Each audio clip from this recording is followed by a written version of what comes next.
Today we will discuss about psychology, especially in developmental human being. Is that all right, Dr. Faye? Yeah. Before we give Dr. Faye time to explain her expertise, I will introduce all of you students with her curriculum vitae. I will share the screen here. Okay.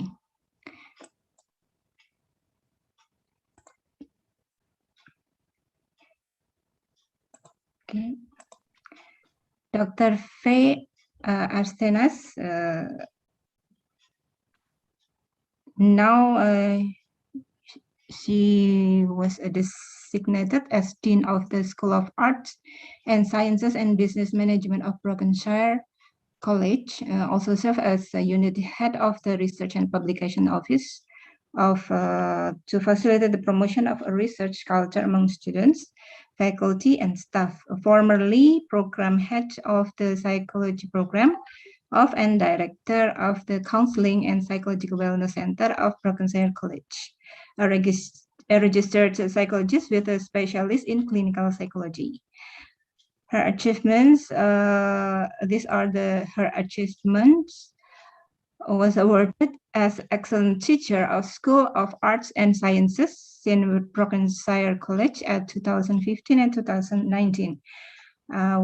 Research presenter to the National Convention of the Psychological Association of the Philippines in Iloilo City in 2015. Published study on psycho-spiritual intervention for adolescents who self-harm in the peer-reviewed Southeast Asian Interdisciplinary Research Journal. These are her professional experiences.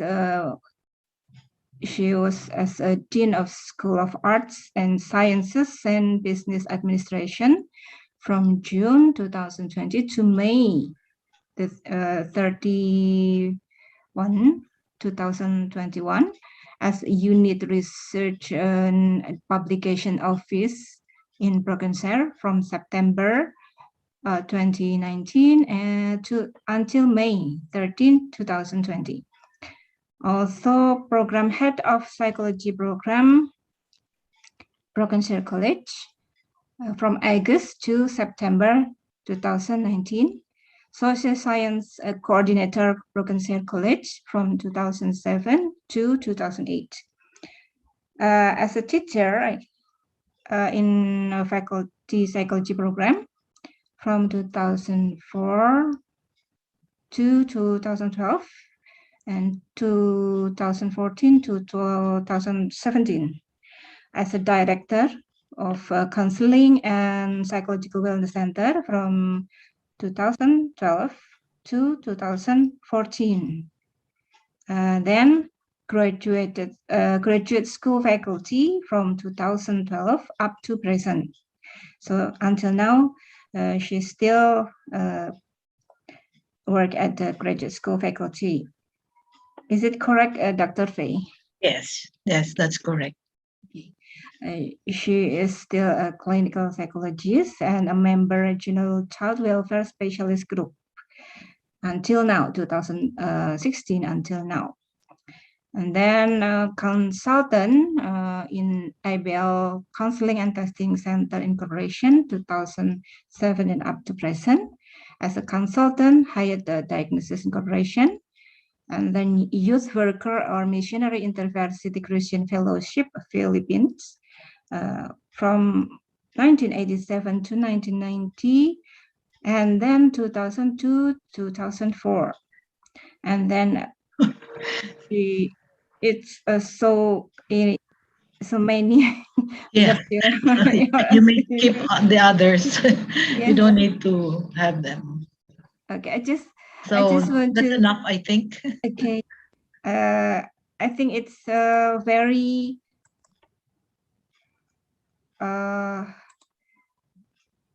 very exciting to see your experiences.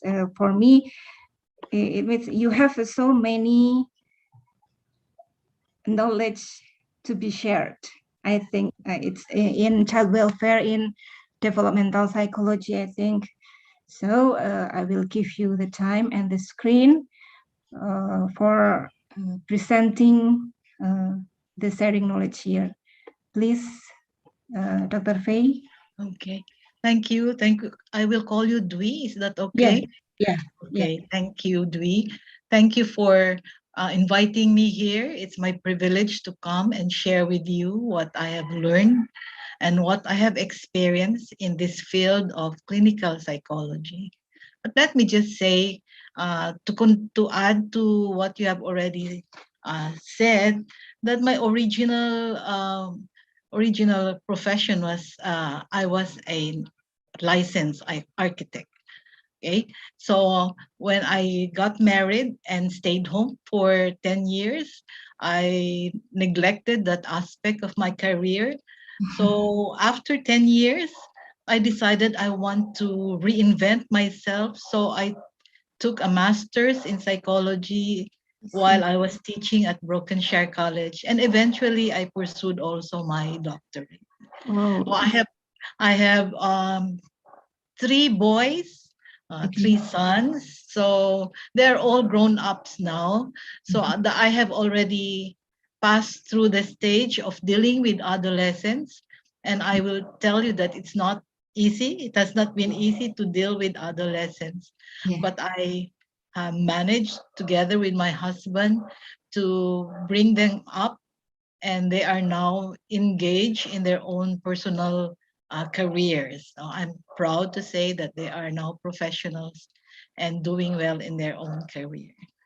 So I really am glad that I could share you about um, adolescent development, because this was my study in my master's and also in my dissertation.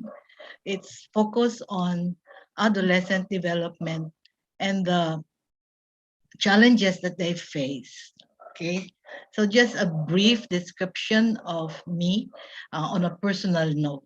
Okay, so let me share my screen now. Can you see my screen? Yes. Okay. We already see it. So I was assigned to discuss and lecture you on theories and issues of adolescent development. Okay, and I'm very happy to discuss this with you now. So theories and issues, this will be the outline of our content. I'll just briefly discuss with you the definition of adolescence, and then I'll proceed to the theories of adolescent development, and then issues in adolescent development. And while I discuss the third topic, I will also inject or include some implications for parenting and for educational context. Okay. Now, when I conduct this lecture, I would be asking for responses time and again. I'll be asking students to give their inputs through the chat box so that they will be able to participate also in the discussion. Okay. Let me introduce to you three adolescents that I have personally encountered. First is 15-year-old Lolita. She is having difficulty with her studies and could not tell her parents because they are busy at their work. So out of frustration, she would slash her wrist with a blade. At times, she would also bang her head on the wall. Okay, that's Lolita. Then we have 17-year-old Andro. Andro developed a drinking problem and was kicked out from the basketball team of his school because of missing practice sessions. But it did not stop him from the drinking sprees with his friends. Moreover, he was caught one evening by two school guards smoking marijuana with two friends at the back of the gymnasium. Then we have 16-year-old Mirka. Mirka, okay, I was just reading the chat. Okay. Mirka is 16-year-old and wanted a playground in her town. She knew that the other kids also wanted one. So she put together a group that generated funding ideas for the playground. They presented their ideas to the town council. Her group attracted more youth, and they raised money by selling candy and sandwiches door to door. The playground became a reality eventually, and a place where, as Mirka would say, people have picnics and make friends. And her advice is, you won't get anywhere if you don't try. Okay. Lolita and Andro, Lolita is the one that slashes her wrist, and Andro is the one with drinking problem. These two are the ones that seem to represent adolescents in this generation. There are problems with their behavior. But there are other adolescents like Mirka who are making positive contributions to their communities and make transition through adolescence. Indeed, for most young people, adolescence is not a time of it's not a time of rebellion, crisis, pathology, and deviance. A far more accurate vision of adolescence is that it is a time of evaluation, decision making, commitment, and carving out a place in the world, according to Suntra. So we are going to look at the different facets of adolescence in this discussion. Why do some adolescents turn out to be deviant and some adolescents turn out to be positive and productive in their life? Let me define first to you adolescence. According to the World Health Organization, adolescent is one who is between ages 10 and 19. And this age range falls within whose definition of young people in general. These are individuals between ages 10 and 24. Now, in these ages, may I know how would you describe young people who belong to this age group? You may write some your answers in the chat group. How would you describe people who are in this age group?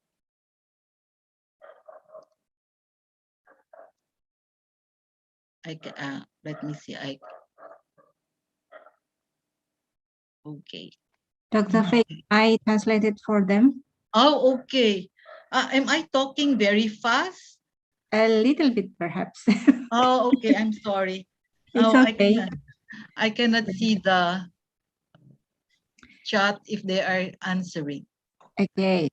So, silahkan coba deskripsikan remaja yang usia ini itu seperti apa. Bagaimana kalian menggambarkan remaja di usia ini, itu bagaimana? Coba silahkan ditulis di ruang chat, silahkan.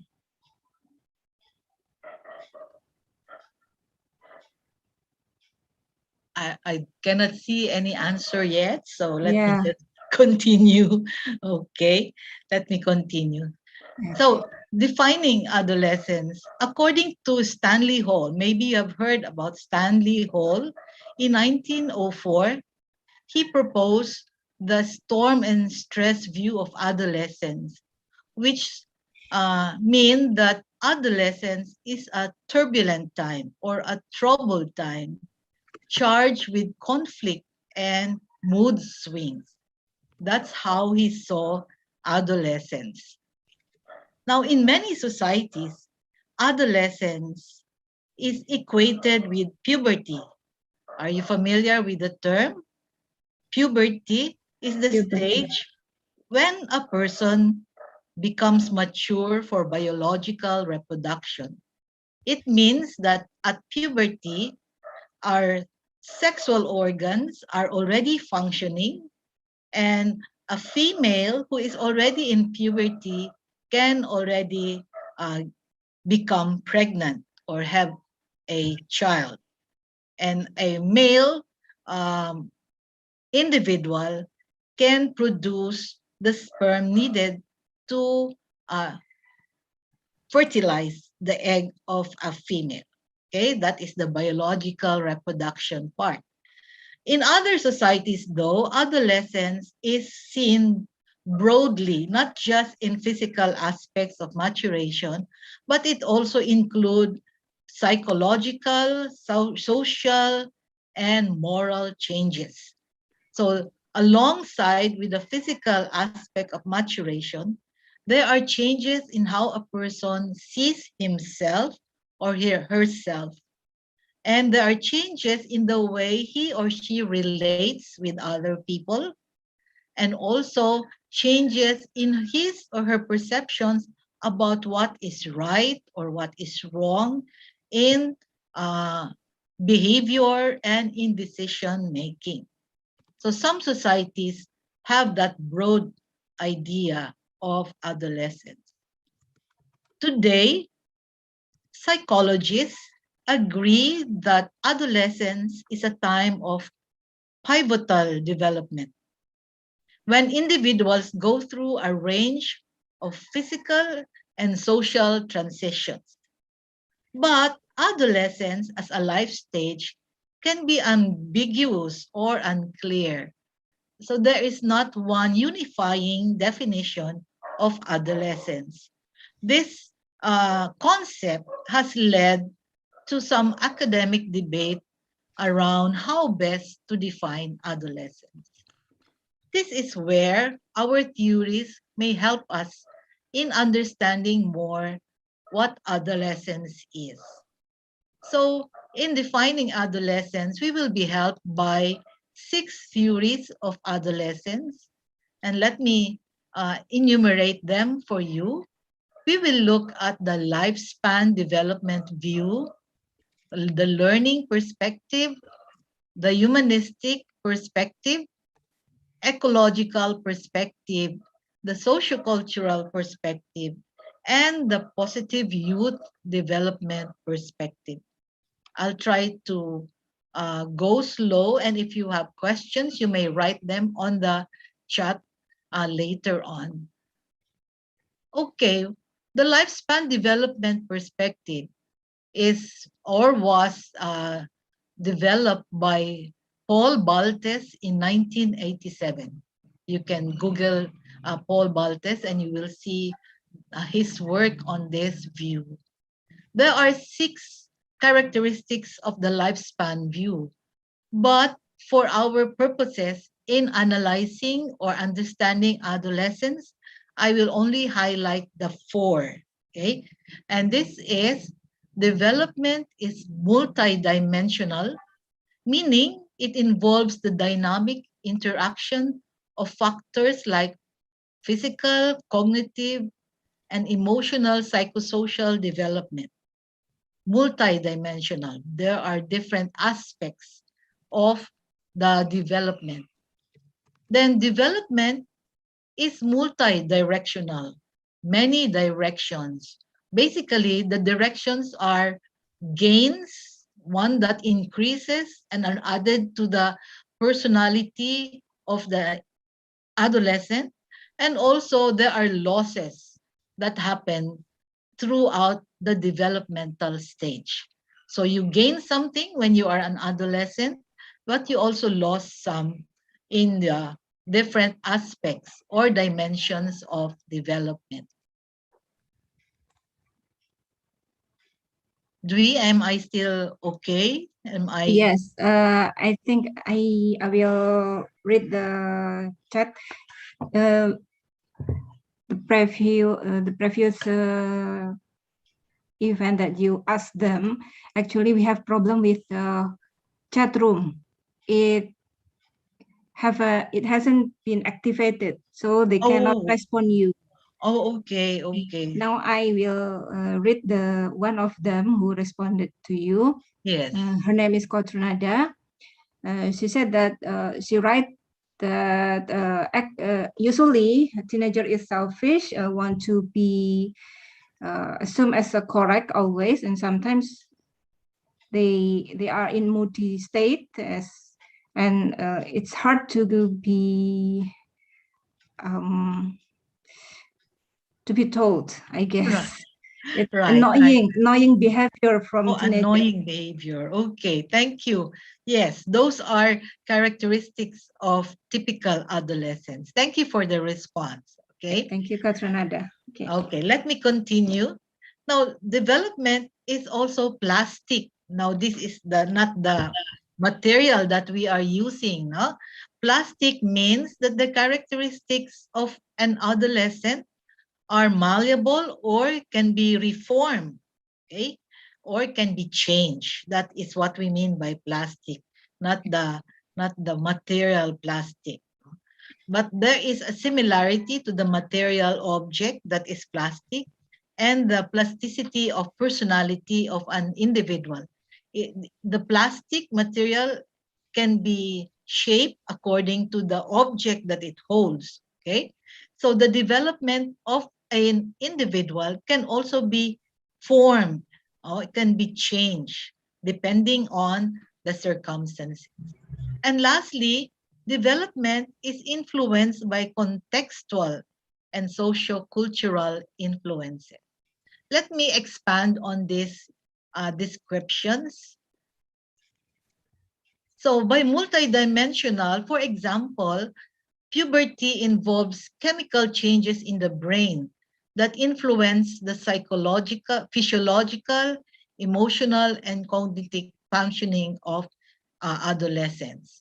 So as the brain develops and matures, the maturity of the different parts of the brain will also bring about changes in the emotion, how a person will respond to the things that are happening to him or her.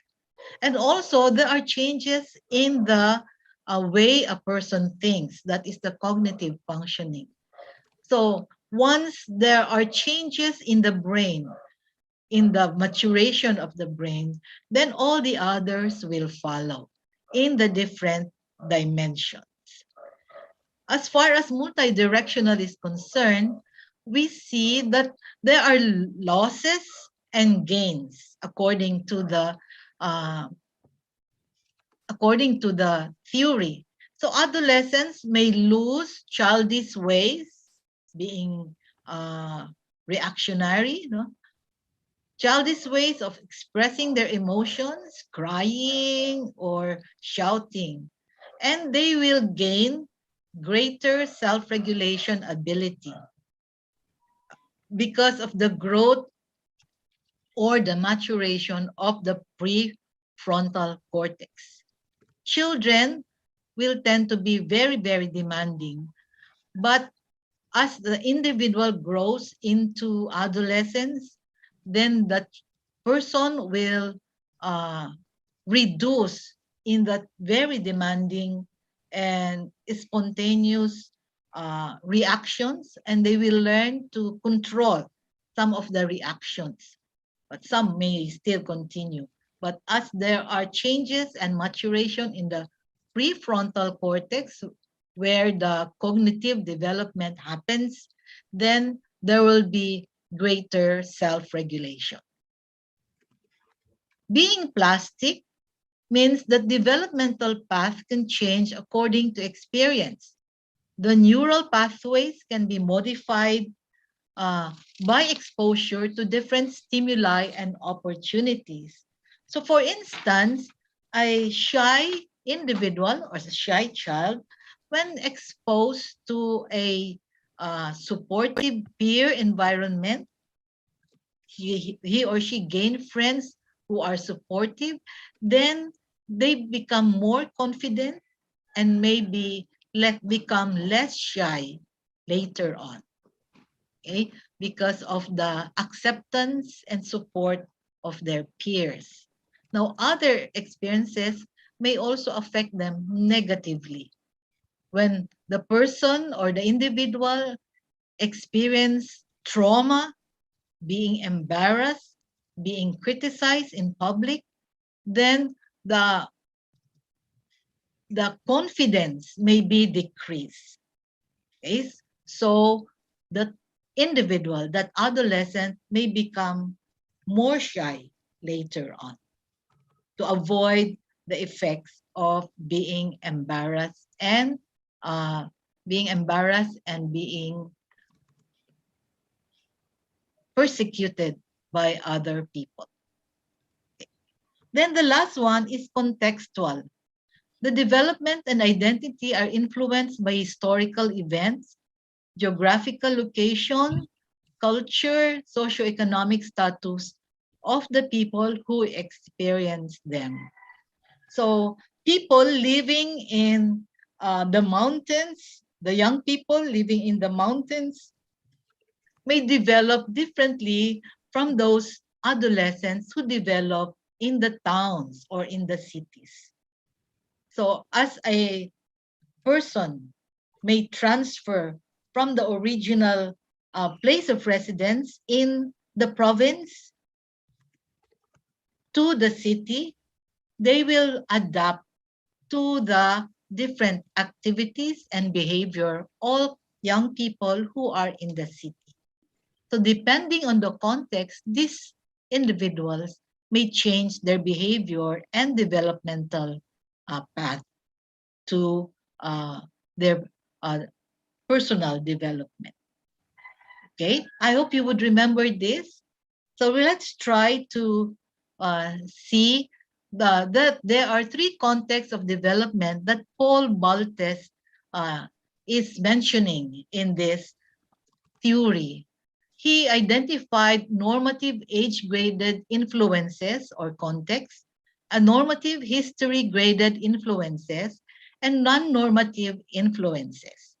In normative age-graded influences, these are the biological and environmental factors that correlates with chronological age, according to age. For example, puberty. So all people go through puberty or the changes in puberty. Okay? All people will experience pubertal changes or menopause for older people. I'm already on menopause, but I have passed puberty when I was between the ages uh, 10 to 20. So all of us, you and I, go through these stages. You may not be on the menopause stage yet, but when you reach a particular age, you will also go through the menopause changes. So these are age-based social practices or social and biological development. The social practices may include beginning school or entering retirement. So we go through the lowest level of education up to this level. Most of you are in college and you are studying together with your group. And later on, when you have passed through the working stage, and then you go to retirement. I am retired in my previous job, and many others will follow in the retirement. Okay? So you are still growing towards your career. I have already gone through the career path and I am now on the retirement stage, but I'm still doing some uh, functions as a psychologist. Now, the normative history graded influences are associated with a specific time period that defines the broader environmental and cultural context in which an individual develops. I look at your history, and in your history, you have the Dutch colonial years. So those who have experienced the Dutch colonial years have a different developmental path than those who did not in the current generation. Similarly, those who were alive during the World War II, maybe your parents and grandparents, also have their own developmental path that happened during that time. It's according to the history. Now, this generation who is now in the internet technology have unique experiences that their parents and forefathers did not have during the colonial years and the World War II events.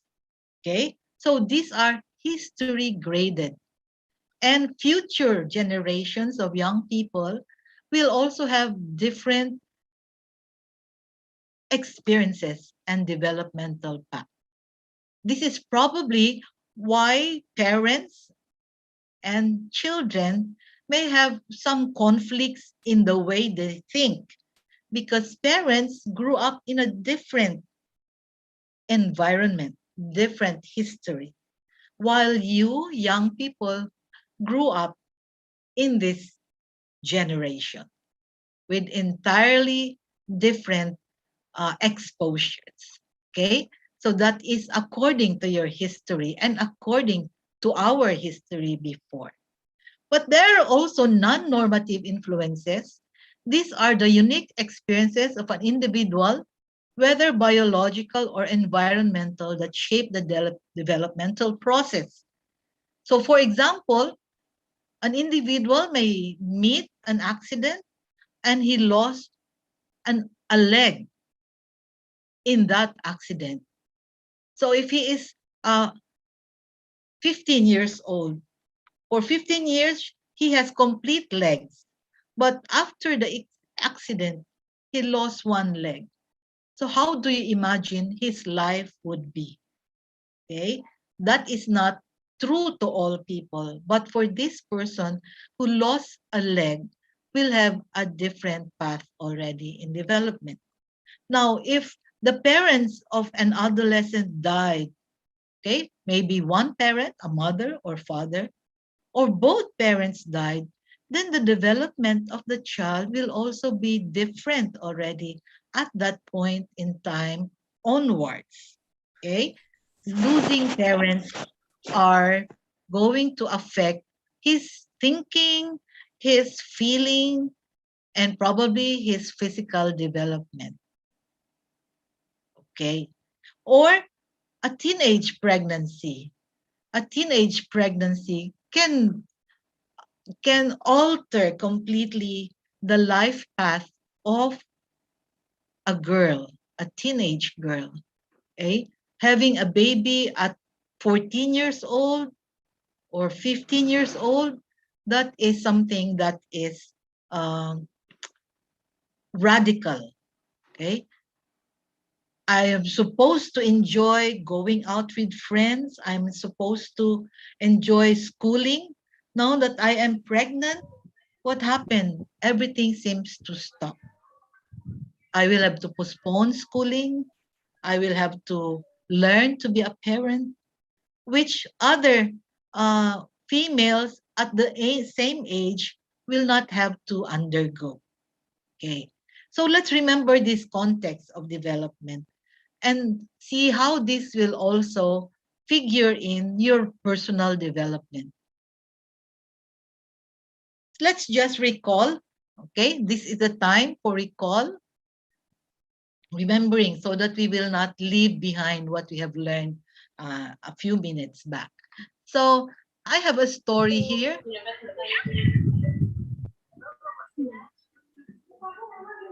Okay, can I proceed, Miss Dwi? Yes, yes, of course, Okay. it's been leaked.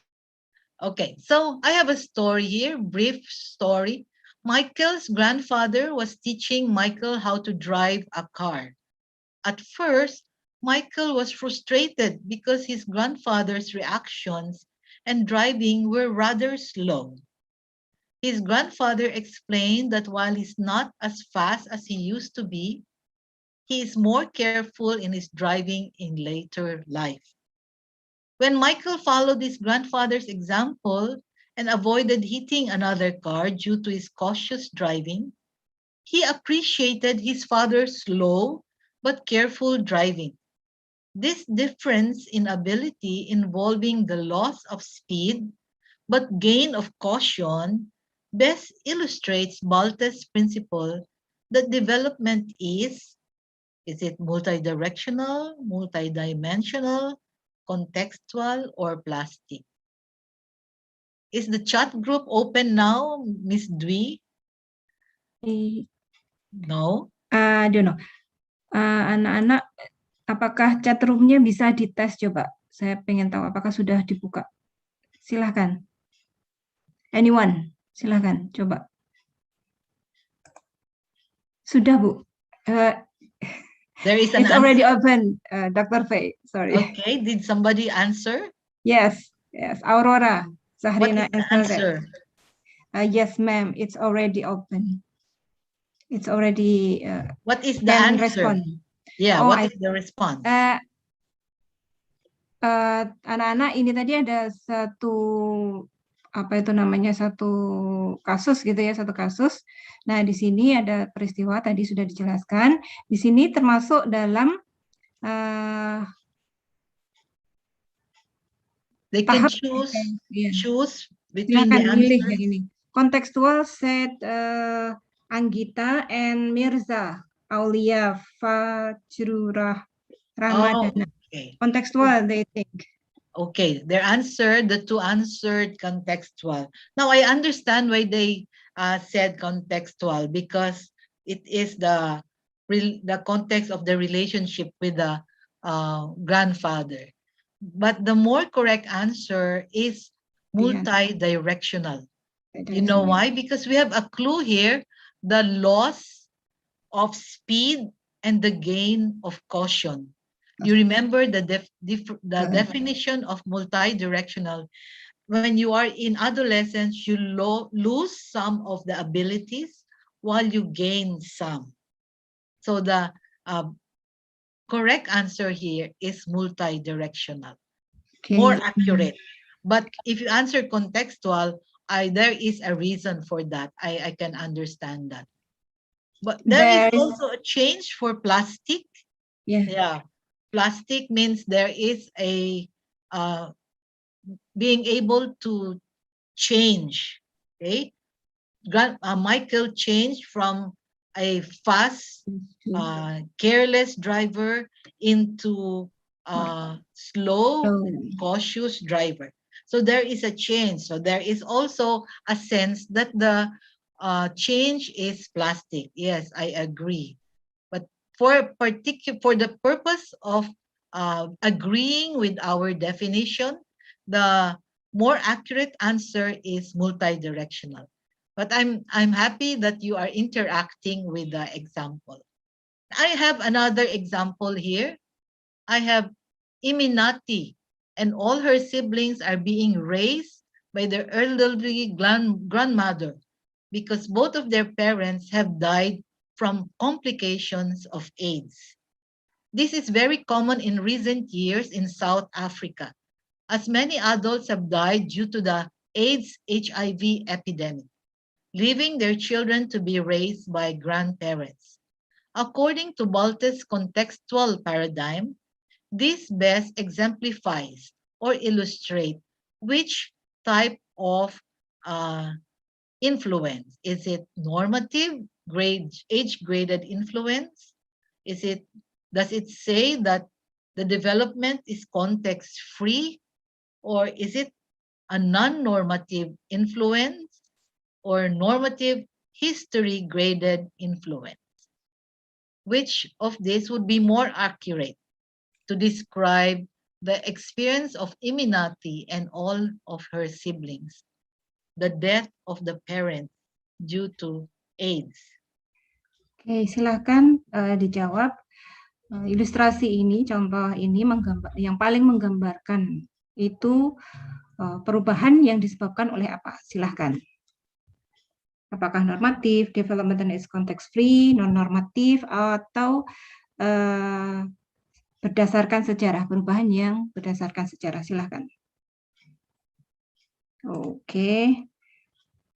Okay. Normative. Rayhan said that it's normative history. Mirza said that it's non-normative influence. Okay, yes. There are two possible answers here that you can give. You can have a non-normative influence because the death of the parents is actually not true to all. But in the account, you see that many adults have died because of the HIV epidemic. So you may say that it's non-normative because other adolescents in the world, in other countries, do not experience the same. So it may be non-normative. But more accurate will be the history, not normative history graded influence. That's the answer of Rayhan. So it's because at this point in the history of South Africa, they have a particular epidemic, which is the HIV epidemic. Okay, so in the particular example, this will be more aligned with the normative history graded influence. But if you compare their experience with other adolescents around the globe, it can be considered as a non-normative influence. Okay, thank you again for this. Okay, can I ask something, Dr. Fei? Yes. So when we talk about the context or these influences created by what term, what should we stress more? In terms of what is, can you further explain? What are you asking? This case, I see there are so many, there is 3 answers that we can choose. Depend on the focus. The focus. Yeah, depending on the focus. The main focus, how we can make the main focus of the case. Okay, so when I do this kind of tests to my students, I will ask them to explain why they chose the answer that they gave. Okay. So if your emphasis is on the comparing the experience of this person, this adolescent, with other adolescents, then you are talking about non-normative influence. Okay, but if you just focus on the specific context of South Africa and how the children, instead of being raised by their parents, were raised by grandparents because of a certain historical event, then it will be history graded. So it depends on the how you will look at it. Okay, how you will see the development from the definition of the context. Okay, if your context is the global context, you can the correct answer may be non-normative. But if you explain that it's history, dependent on the history, then it would be correct also to answer normative history graded influence. So I just don't ask them to choose which one, but to explain why. So I can give credit to the explanation also. Okay? So there may not be a wrong answer. Okay, Thank you. So let's now go to the next theory, which is the learning perspective. And the learning perspective, for some of you already familiar with this, focus on how we or the adolescent respond to events or stimuli rather than emphasizing what motivates our actions. So the source of the learning is from the outside the person, not from within. So these theories provide an explanation of how experience can change what we are capable of doing or feeling. So adolescents are in the stage of development during which the brain becomes specialized and efficient, not fully developed or not fully matured, but becoming more efficient and specialized. So learning experiences and environmental influences play key roles in this process. The learning and development are inextricably intertwined or linked. These dual processes shape patterns of neural connections during adolescence. We know from biology or physiological development that the brain uh, is developed by the experience of the individual.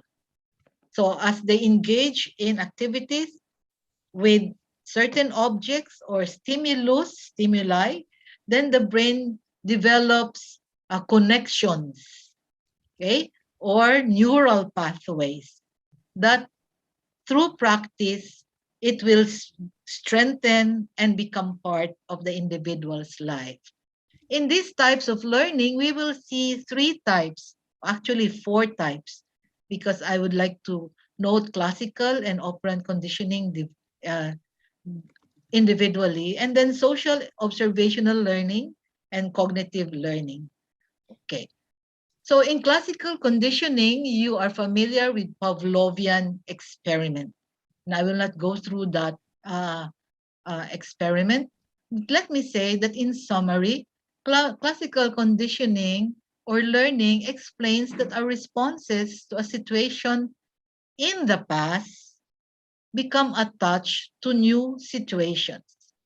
So when we experience something in the past and it's quite important to us, then when we are in a different time and experience, we tend to remember that and our reaction are similar to the previous or the first experience. For instance, a smell might remind us of a time when we were a child. If you went to a new cafeteria with the same smell, it might evoke feelings you had when you were in school during that time in your childhood. So I come to a cafeteria and the smell of my childhood school is present, then memories come flowing back, and then our reactions may be delight or pleasure, or maybe disgust, depending on our first experience. Or there is an example of a song, another stimulus in the past. A song on the radio might remind you of a memorable evening you spent with your first true love. Maybe some of you have already your first true love. So when you hear the song now, this could bring tears to your eyes. Okay? The same feeling then can come and overwhelm you and you will cry. Or you may smile or laugh, depending on the experience you had before. So classical conditioning explains how we develop many of our emotional responses to people, events, or gut level reactions to situations.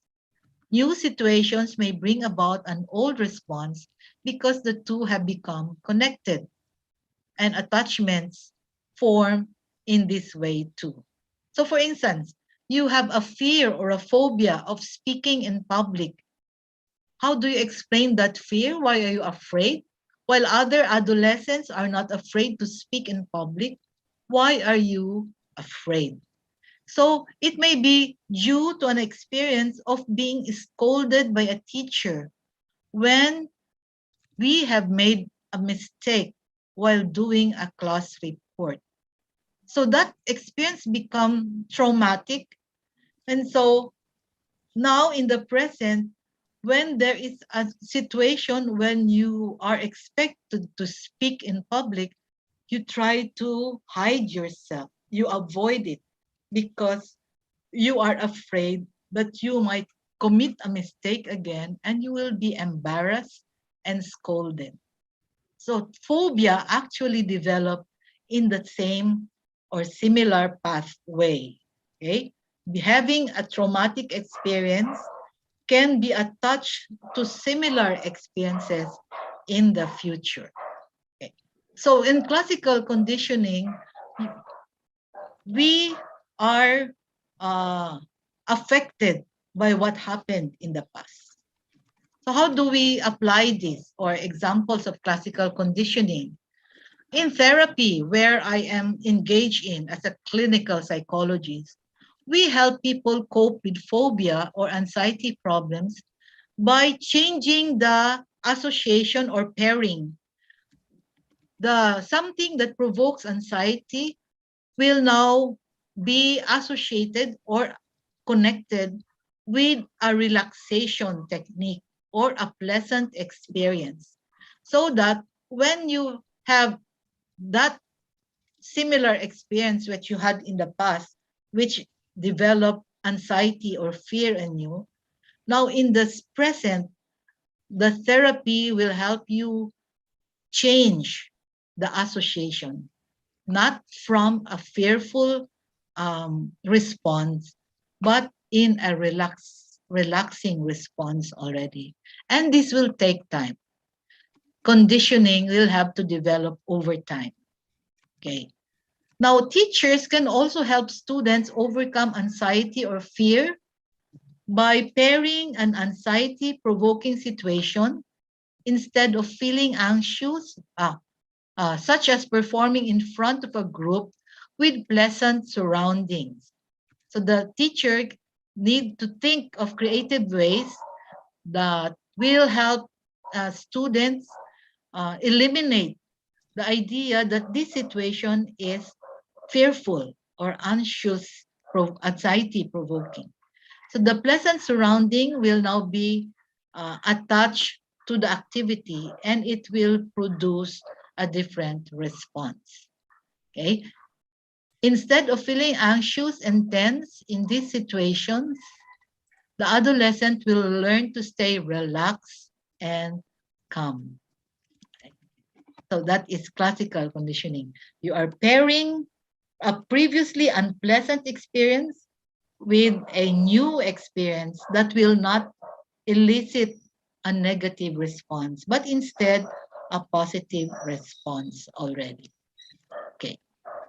Now, we have the other type of conditioning, and this is the operant conditioning by Thorndike and B.F. Skinner. Very familiar people in the psychology, biological, behavioral tradition. The operant conditioning describes how we repeat behaviors because they are rewarding or pleasurable, and how we avoid behaviors because they give us discomfort or pain. If you experience pleasure in eating ice cream, then you repeat it, okay? But if you experience embarrassment when you made a mistake, then you avoid committing the mistake so that you will not be embarrassed anymore. So to encourage an individual to do a particular behavior, for example, to study well in order to get good grades, a parent may add a reward for a high mark on the class report card, maybe additional allowance. Okay. On the other hand, to stop students from coming late to class, the teacher may punish the student. In your context, may I know how students are punished for coming late? Can you give me an example of punishment being given by teachers?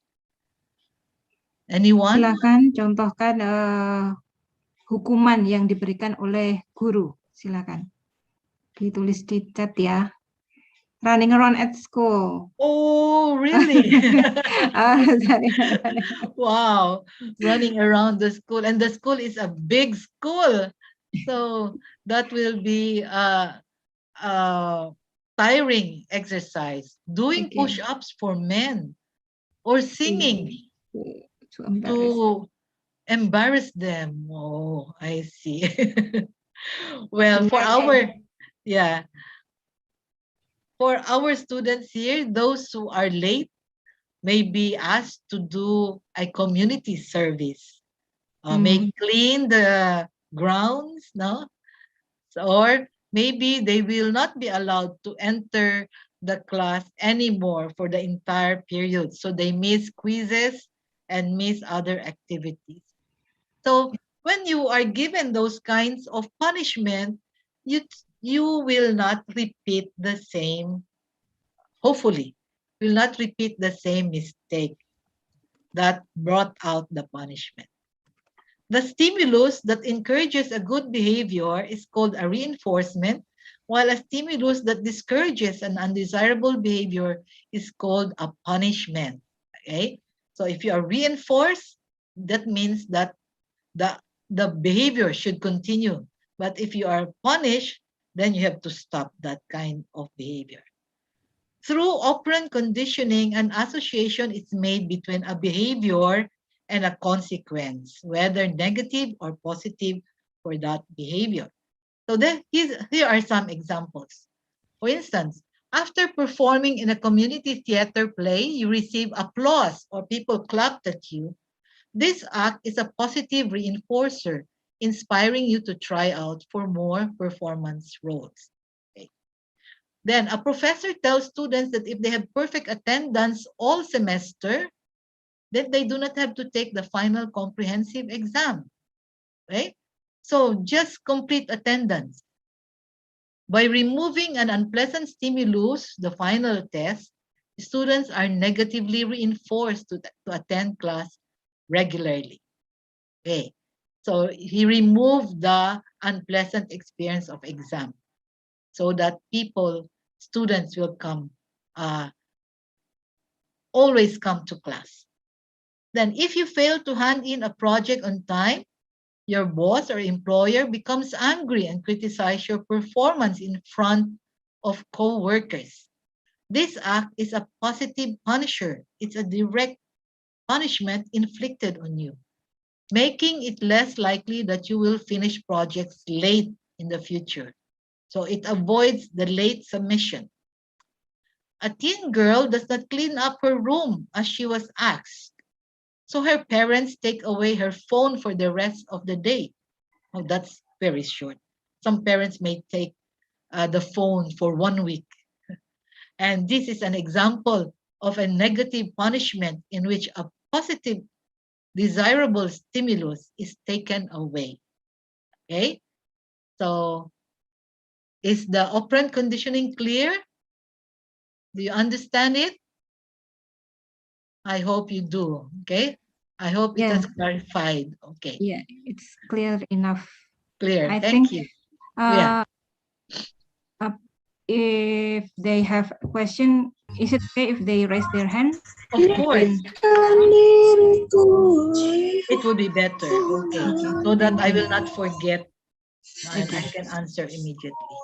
Thank you, Dr. Faye. Silakan kalau misalnya mau bertanya langsung raise hand atau chat di ruang obrolan ya, silahkan. Let's continue, Dr. Faye. Okay, thank you. Then the third is the social learning perspective by Alfred Bandura. So Bandura in 1977 rejects the idea that our actions are shaped by conditioning. Instead, he said that actions are learned by watching others, observing others, and imitating. So these are the applications already. Young children frequently learn behaviors through imitation. They imitate what their parents are doing. Okay, so young girls, girls who are still in their 3, 4 ages, may imitate their mothers who are wearing clothes and high heels and maybe doing makeup. Okay, they imitate. Or boys may imitate their father, no? What their father do. So if the task of the father is a doctor, then the boys may also imitate some of the actions of the father. Sometimes, particularly when we do not know what else to do, we learn by modeling or copying the behavior of others. We are in a situation that we are given an assignment and we do not know what to do. So we look at our neighbors, maybe in the class, we look at our classmates and imitate what they're doing. Okay? Because we are not informed, or maybe we were absent in class. So we miss the demonstration of the teacher. So when we are asked to do the same task, because we do not know, we look at our neighbors. Or today, I myself would look at the YouTube if I want to know how to do certain things, like baking this one. I look at the YouTube and imitate what they do. Okay, no, so that I can have the same cake or bread that my family like to eat. Then an employee on his or her first day of a new job might eagerly look at how others are acting and trying to act the same way to fit in more quickly.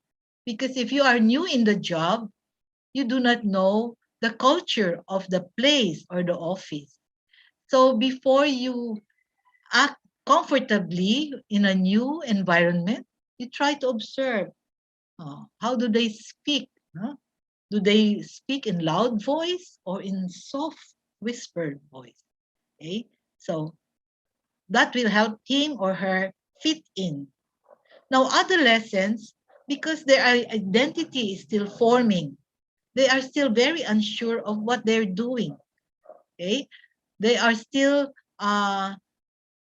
not confident of how to do things with other people.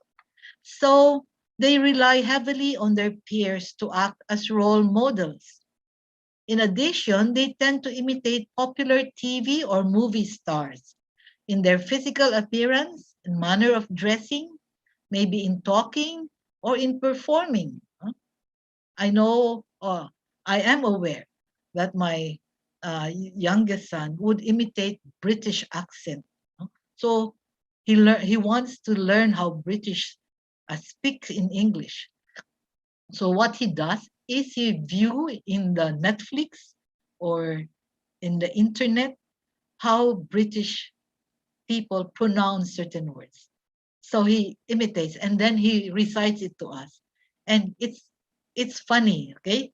Because we are not used to it. But he finds it very satisfying that he's able to imitate the British accent. Okay.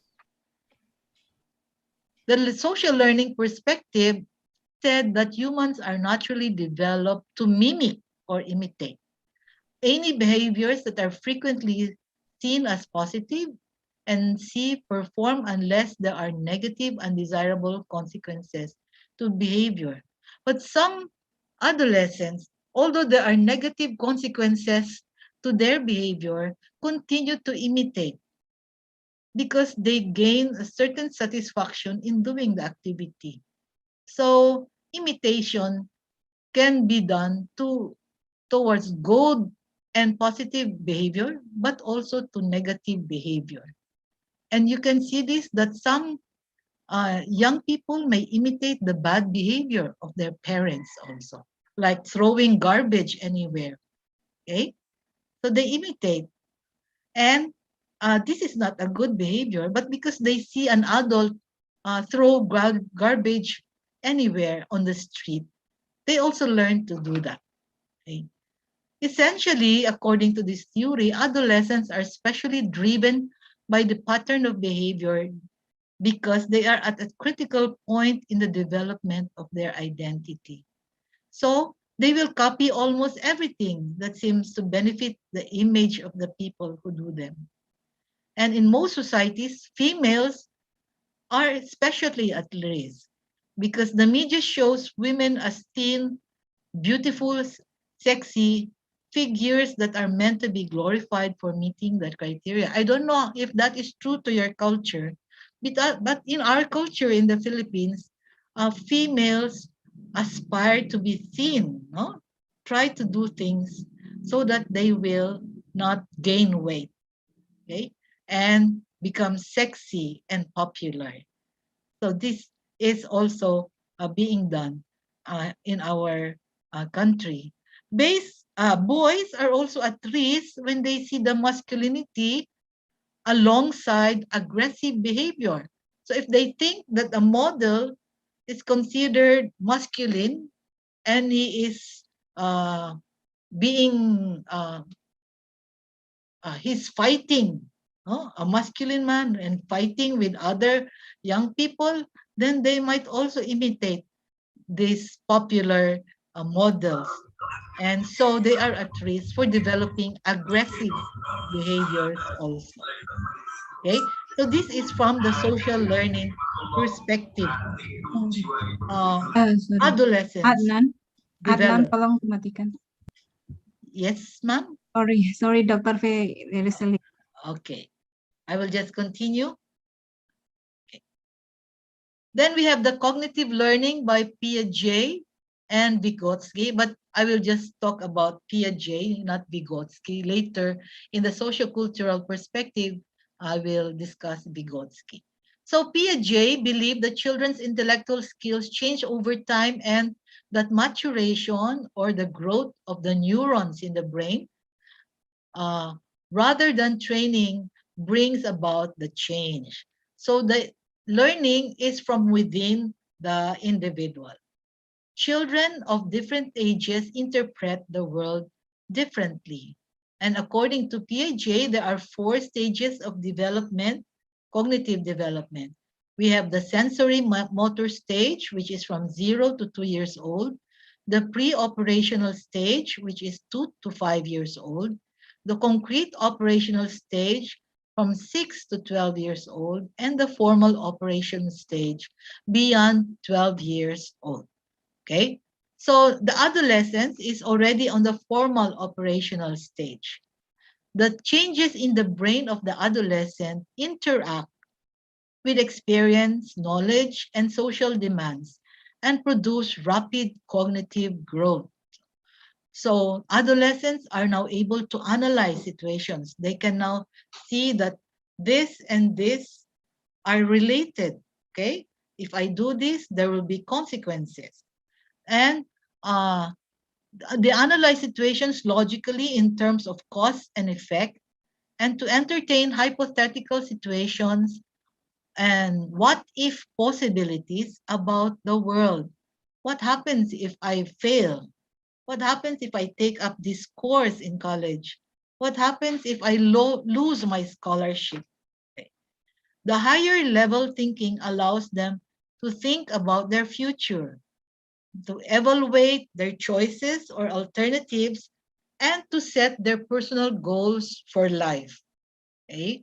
Because they are now growing in their perception of the world, then they are now able to choose uh, different sets of options. Let me go now to the humanistic perspective according to Maslow and Rogers. So this humanistic psychologists reject the storm and stress perspective and view of the formation of the self because these are negative. Maslow and Rogers and other fellow humanists see human beings as basically good. So the axioms of the humanists, like the hierarchy of needs and Rogers' actualizing tendency, uh, approaches the model of suboptimal development based on incongruences, some things that are not according to the expectation and the desire of an individual. So if there are incongruences, I like to, like, for instance, an adolescent would like to be uh, popular, and yet he or she is not performing well in school. So there is an incongruence. How can I become popular?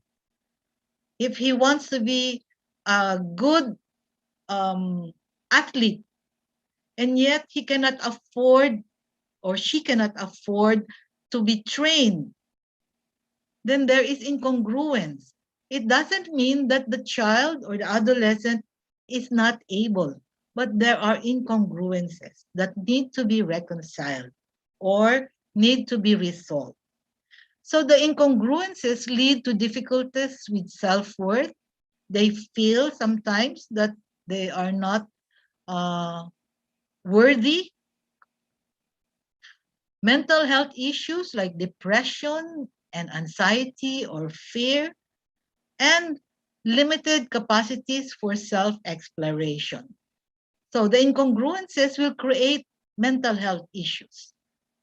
Now, based on the capacity for post-formal thinking, so psychologists introduce the idea of post-formal, not just what uh, what Piaget proposed, that people learn to think beyond what can be seen, to think more realistically. No? It is proposed that adolescents can engage with a self-exploratory and self-acceptance process, paving the way for greater well-being in adulthood. So they are able, when these incongruences are resolved, when they are able to find means within them to overcome the difficulties, then they will experience well-being. That is what the humanists would say. Now, the ecological perspective by Bronfenbrenner gives us uh, the idea that the adolescent is embedded in a series or uh, series of systems that influence them. Okay, the developing person is embedded in a series of environmental systems that interact with one another and with the person to influence development.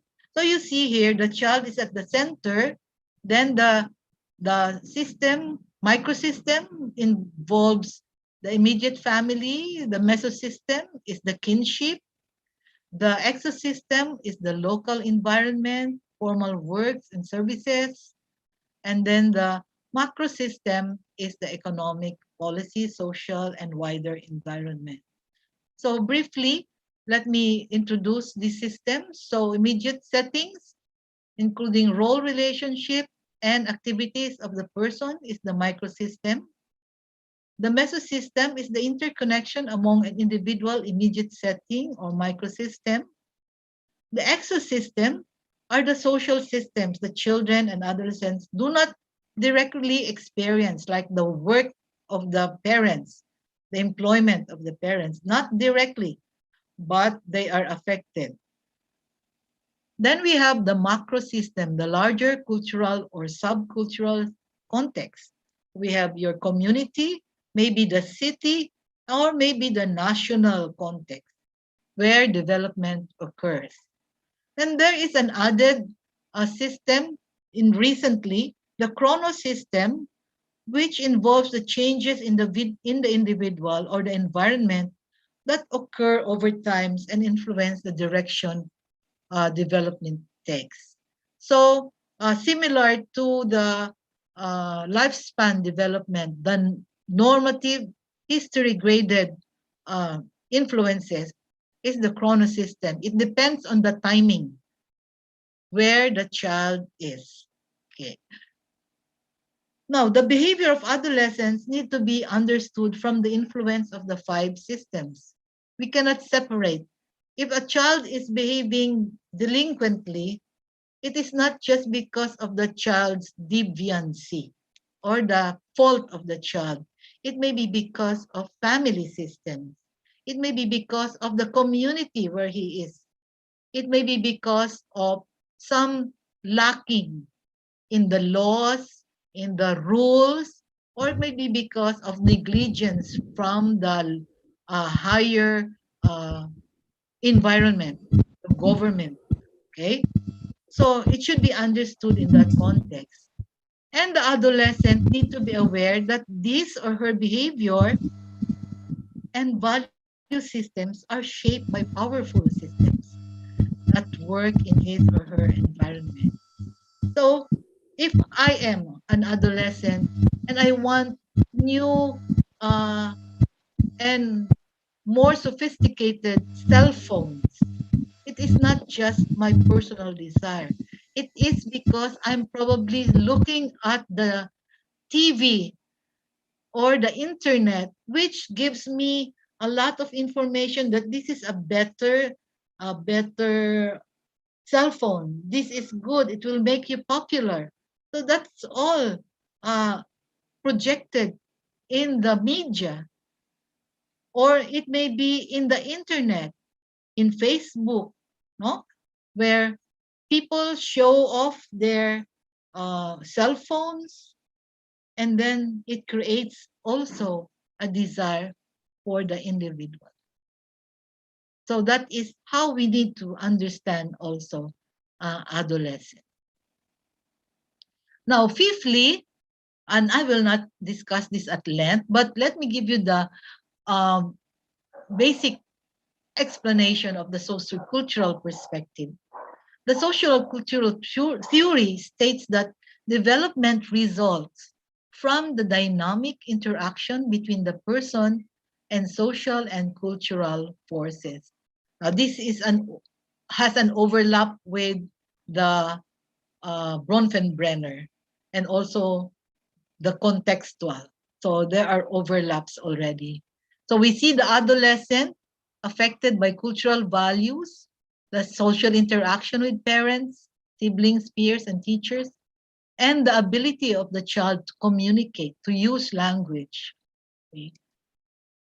So part of the sociocultural will be the race and ethnicity, the religion, gender, social class, family traditions, peer groups, and age.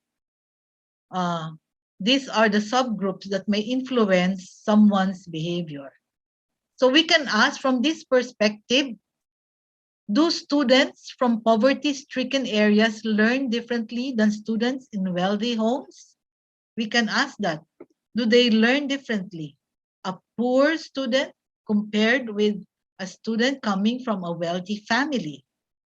Then we can also ask, do religious beliefs play a role in a teen's decision to delay premarital sex? Okay. Is the religion prohibitive, or is the religion more allowing, okay, permissive of premarital sex?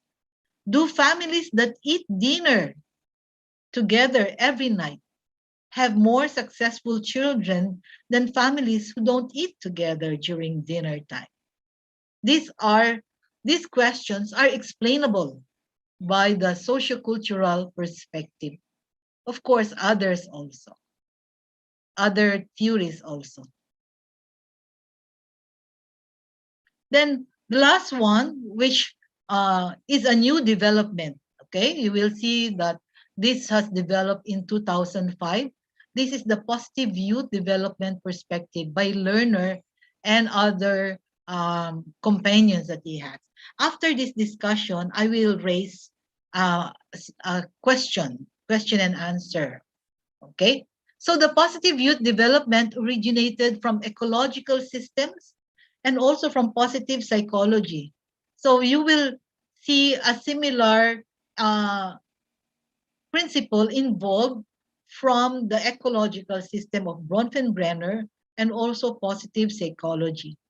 The central philosophy of this uh, perspective is, if young people have mutually beneficial relations with the people and institutions of their social world, they will be on the way to a hopeful future marked by positive contributions to self, family, community, and civil society. So the key is mutually beneficial relations, relations that give good effects to the adolescent. So if this is present, then the adolescent, the young person, will generate positive contributions, not just for himself, but also for the family, the community, and civil society. That is what we have seen early in the example of uh, Mirka in the first slide that I've shown you before. So PYD, or positive youth development, is an intentional pro-social approach that engages youth within their communities, school organizations, peer groups, and families in a matter that is productive and constructive. So the activities engages them, make them do positive things, make them contribute something positive to their community, so that the outcomes will be fostering positive relationship, furnishing support, and building leadership strength of young people. So the goal is to build and strengthen personal qualities that enable adolescents to grow and flourish throughout life. The PYD attributes include good relationships with peers. So peer relationships, then adults, bonding with adults, family and other adults, competence, ability to think logically, creatively, critically, ability to manage emotions. We have seen that adolescents tend to have a weakness in managing their emotions. So the PYD will harness their emotional energies towards positive responses and to maintain good social relationships. So we have these 6 C's that positive youth development hopes to develop in the young person, in the adolescent. The confidence instead of shyness, okay? Confidence, character, taking responsibility, caring, being able to care for other people, for themselves and for other people, contributing or contribution to various settings in the community, competence, developing their skills to effectively act in school and other social situations, and connection, establishing good relationship with other people. Being a new perspective, the positive youth development still in the process of developing the modules and the programs for this. But this is still not spread out throughout the globe. It's slowly getting into different countries already, the PYD. Okay, this is the end of the theories, okay? So just to recall the theory, I have here the 5 theories here, and we will match it with the idea or concept on the left with the theories on the right. Okay. Oke, silakan kalian memasangkan antara istilah-istilah yang ada di sebelah kiri dengan ada yang di sebelah kanan. Silakan di chat room. Okay. What is the stimulus response? Is it sociocultural, humanistic, positive youth development, learning, ecological? Do you have answers? 5B. 5B, okay. Let's see. 1D, Mirza, 1D, stimulus learning. So stimulus response is with learning. Person, society, culture.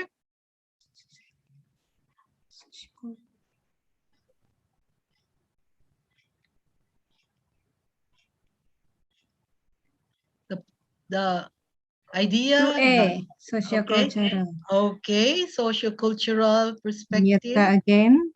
Influence of 5 systems. Ayo yang lain silahkan. Which theory is that? Ecological, influence of 5 systems. Ecological, okay. Pro-social approach, we have. Positive. I clicked. You answer by yourself. And so the last one, the incongruence is, of course, by Maulana 5B. Okay. Thank you semuanya. Hope you can remember that. Thank you. So, any questions before I proceed to the issues in the adolescent development? Adakah yang mau bertanya terlebih dahulu sebelum melanjutkan ke topik-topik mengenai perkembangan remaja? Sudah paham semua? Oh, ini ada satu. Oh, no. Okay. Maybe we can continue first, ma'am. Okay, so I'll continue. I'll try to move faster so that there will be questions and answer. So the focal issues that I highlighted, there are many issues, okay? I will dwell on adolescent sexuality, the risk factors in sexual activity of adolescents, adolescent health, identity exploration and formation, and autonomy and control. Okay, these are the focal issues I want to concentrate on. So in adolescent sexuality, we have this reality. Adolescence is a time of sexual exploration and experimentation. I don't know if this is true to your country, but in our country, this is very true. This experimentation is very obvious among our young people. So sexual fantasies and realities of incorporating sexuality into one's identity. Then adolescents have an almost insatiable curiosity, always curious. And this tend to make them look at pornographic presentations in the internet. And they are concerned about whether they are sexually active, how to do sex, and what the future holds for their sexual lives. So they are inclined to like presentations or appearances that involve sexuality. Although most adolescents experience times of vulnerability and confusion, the majority will eventually develop a mature sexual identity. And prior to the development of mature sexual identity, there may be some pitfalls along the way. And so there may be teenage pregnancy, there may be problems with sexually transmitted diseases, okay? So because of the curiosity and the tendency to like pleasure brought about by sex, then the adolescents tend to become they tend to fall into some sexual risky behavior. So possible interventions may be open discussion about sexual matters in the family, because I believe that sexual issues are still taboo in most societies in the collective region, like the Philippines and Indonesia. But this is a time for open discussion. If parents can engage their adolescent children with sexual discussion, so that they will be informed correctly, not incorrectly from the internet and from their peers, okay? Sex education may be incorporated in school curriculum. Maybe this is done already in your country. In our country, this is still beginning to be incorporated, so that adolescents may become aware of the risks, okay, of sexual engagement, too early sexual engagement, and accepting a non-judgmental approach to dealing with sexual vulnerabilities of adolescents. When adolescents do commit mistakes or do engage in risky behaviors, they don't need to be judged or be accused of many labels. They need to be accepted and be directed again to the path of using their sexuality correctly. The goal of adolescent sexuality is mastering emerging sexual feelings and forming a sense of sexual identity. And this will involve learning to manage sexual feelings, not just giving in to it, no? Like sexual arousal and attraction, developing new forms of intimacy and learning how to regulate sexual behavior to avoid undesirable consequences. So learning, adolescents need to be helped and guided in learning to manage and master their sexual feelings. The risk factors in adolescent sexual behavior, primarily early sexual activity, like before age of 13, the experience of engaging in sexual intercourse and other sexual activity. This is linked with risky behavior such as drug use, delinquency, and school-related problems. So the goal is to lessen or decrease this early sexual activity, okay? Because they tend to lead to more risky behaviors. Contextual factors such as socioeconomic status and poverty, immigration or ethnic minority status, family parenting and peer factors, and school-related influences contribute to early sexual activities. So these institutions and these factors, if they are not supportive of the adolescent, healthy sexual development, will contribute to early sexual activities. Okay? So protective factors can be introduced to them. What are these protective factors? Greater parental knowledge and more family rules about dating. So again, this is open communication.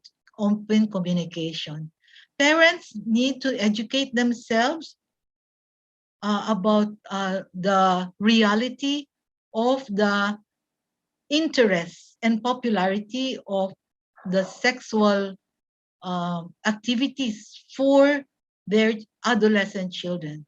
They should be open to correction, open to training, how to establish the rules about dating and rules about relating with opposite sex. Supportive parenting, meaning the availability of parents for children or adolescents to go to when they have questions, when they have problems, when they feel that they are tempted or inclined to commit sexual behaviors that are risky. So supportive parenting is important to them. Non-deviant peers, how to channel our children to peers that are not engaged in risky behaviors like drugs, substance abuse, or even in sexual behavior. This will be checked if parents are involved or monitoring their children's relationships. Who are the children that they mingle with, or who are the peers that they go with? Okay, so monitoring. School connectiveness and better achievement, academic achievement. Research shows that when children or adolescents are not performing well in school, they tend to be attracted to risky behaviors, risky sexual behaviors. If they are not involved in sports or other extracurricular activities in school, they will be engaged in out of school activities that may not be good for their development. So the children need to be connected. Teachers should monitor them also. And parents should work hand in hand with school so that they can channel the children to school activities, not necessarily academic only, but also other school activities. And greater involvement in religious activities. Research again support that adolescents that are involved actively in religious, whatever religion that is, will have more positive ability, develop more positive ability to regulate their sexual energies. Okay,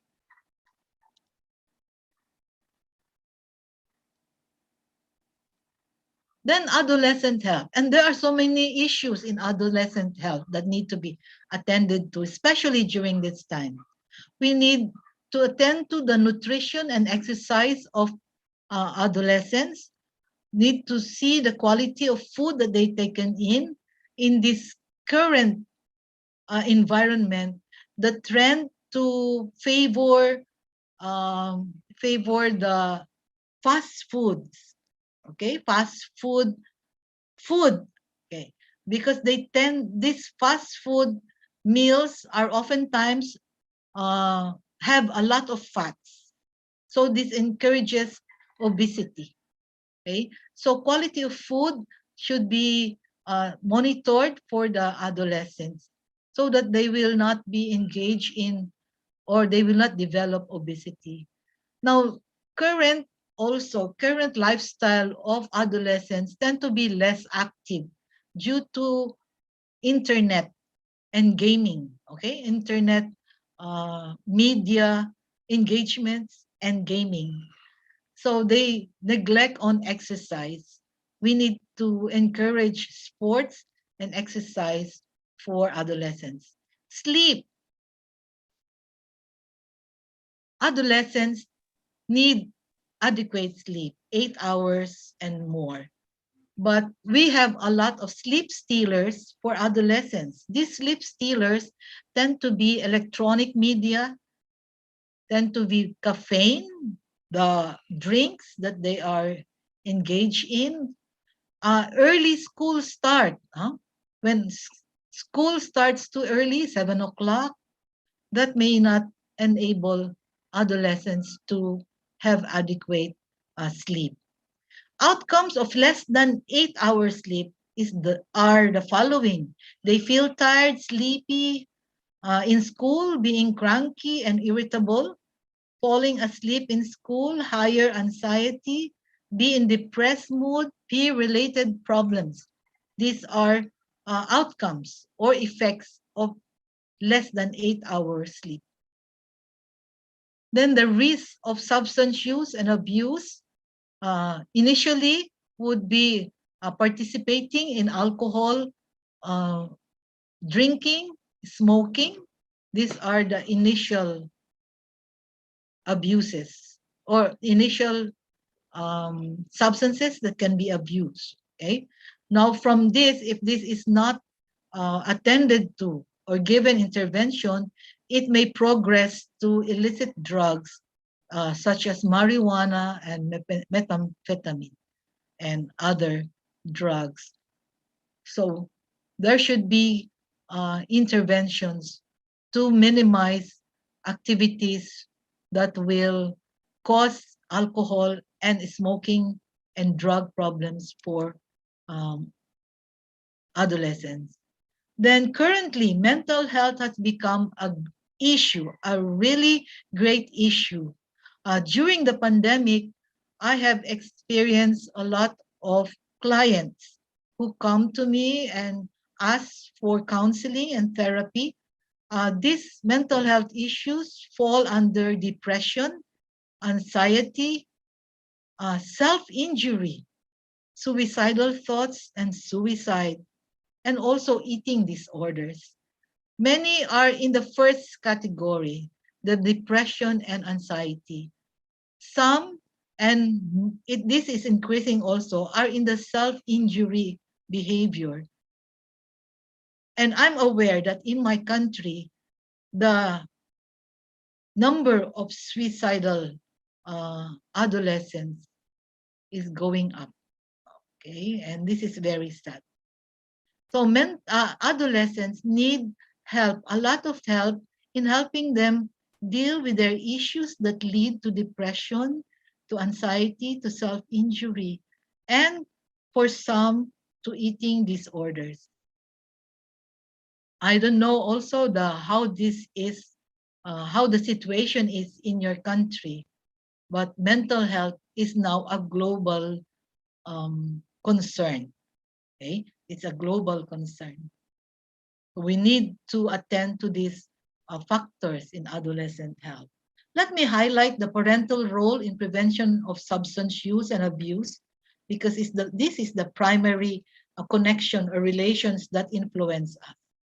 Positive relationships with parents and other adults can reduce adolescents' drug use. Positive, okay, supportive. When adolescents are able to comfortably come to their parents and other adults to tell them their problems and concern, to open up their wants, their desires, this will be a protective factor against substance use and abuse. Adolescents who go into substance use and abuse often come from families that are uh, full of fighting and accusations, shaming. Okay, so positive relationships should be encouraged between parents and adolescents. Then researchers have found that parental monitoring is linked with a lower incidence of drug use. The parental monitoring coupled with positive relationship with parents will give very positive outcomes for adolescents. Number 4 is the identity exploration and formation. Let me give you what Michelle Sheen from Sontrak's book said. She said that my parents do not understand that teenagers need to find out who they are, which means a lot of experimenting, a lot of mood swings, a lot of emotions and awkwardness. Like any teenager, I am facing an identity crisis. I am still trying to figure out whether I am a Chinese American or an American with Asian eyes. This is a 16-year-old girl who expressed openly her frustration with the parents who do not understand what she's going through. So adolescents have these questions in their hearts. Who am I? What am I all about? No? What is my purpose? What am I going to do with my life? What is different about me? How can I make it on my own? How can I face life on my own? Adolescents coming from collective cultures like ours, we tend to be secured in our families, in our groups, that sometimes when they think about moving out or the possibility of being separated from their families, they are afraid. Okay, so there is these questions prevalent in their mind. So the factors in identity formation that we can take note of, and parents need to take note of, is a growth in first the personal identity of the child or the adolescent, like knowing their abilities and interests. And how can they know this? If they are allowed to explore in sports, in music and arts, or in technical fields, okay? Being exposed to and allowed to explore in the different fields.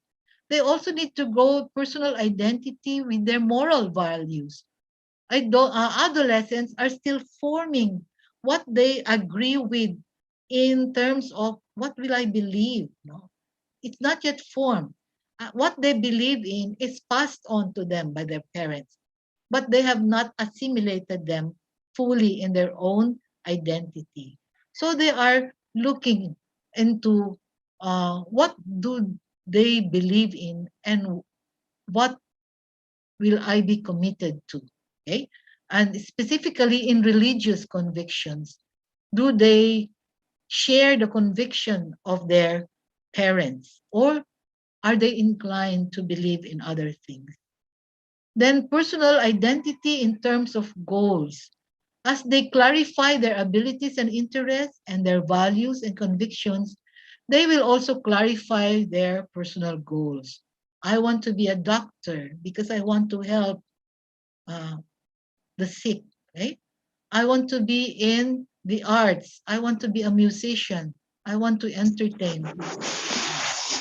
Then also a growth in family identity, of sharing the identity of the family, the generations of uh, values and uh, ethnicity, culture. Not all adolescents have that kind of delight over their family upbringing and family background. Okay? Some who grew up uh, in a family of doctors may not like to be a doctor anymore because they have a different interest, but they are into that kind of forced into that kind of field. They resent it. Okay, so sharing their family identity, or even if they don't share it, but they cherish the other aspects of their family life, that is part of their identity formation. So how can this be facilitated?